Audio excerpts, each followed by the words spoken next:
നോക്കാം. ഇവിടെ പോർത്തേം ബ്രിക്ക് ഉപയോഗിച്ചിട്ടാണ് ഭിത്തി വന്നിട്ടുള്ളത്. അതുകൊണ്ട് തന്നെ പ്ലംബിങ്ങിൻ്റെ കട്ടിങ് കഴിഞ്ഞ് വരുമ്പോൾ തന്നെ നമുക്കിത് താഴ്ച കൂടുതലാണ്. അതുകൊണ്ട് ഈ സ്മാർട്ട് ബോക്സിൻ്റെ ബാക്ക് ഭാഗം നമ്മൾ സിമെൻ്റ് ഇട്ട് കറക്റ്റ് ചെയ്യേണ്ടതാണ്.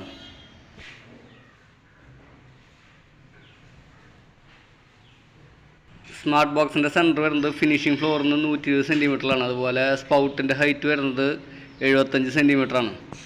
ഷവറിൻ്റെ ഹൈറ്റ് വരുന്നത് 230 സെൻറ്റിമീറ്ററാണ്. ഇവിടെ ഷവർ വരുന്നത് ഫോൾ സീലിങ്ങിൻ്റെ ഉള്ളിൽ കൂടി പ്ലംബിംഗ് വർക്ക് ചെയ്തതിന് ശേഷമാണ് നേരെ സീലിങ്ങിൽ നിന്നാണ് ഇറക്കുന്നത്.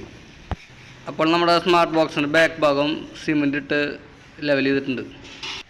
സ്മാർട്ട് ബോക്സിൻ്റെ ആ സ്ക്വയർ പ്ലേറ്റിനേക്കാൾ ഒരു 2 സെൻറ്റിമീറ്റർ കൂടുതൽ നമ്മൾ കട്ട് ചെയ്യേണ്ടതാണ്. അതായത് സിമെൻ്റ് ഇട്ട് പാക്ക് ചെയ്യുമ്പോൾ കറക്റ്റ് ആവാൻ വേണ്ടിയിട്ട്. ടൈൽ കനം ഏകദേശം 2 സെൻറ്റിമീറ്റർ കണ്ടിട്ടാണ് നമ്മൾ സ്മാർട്ട് ബോക്സിൻ്റെ ബാക്ക് ലെവൽ ചെയ്തിട്ടുള്ളത്. ഇനി നമുക്കിതിൻ്റെ പ്ലംബിംഗ് വർക്ക് എങ്ങനെയാണെന്ന് നോക്കാം. ML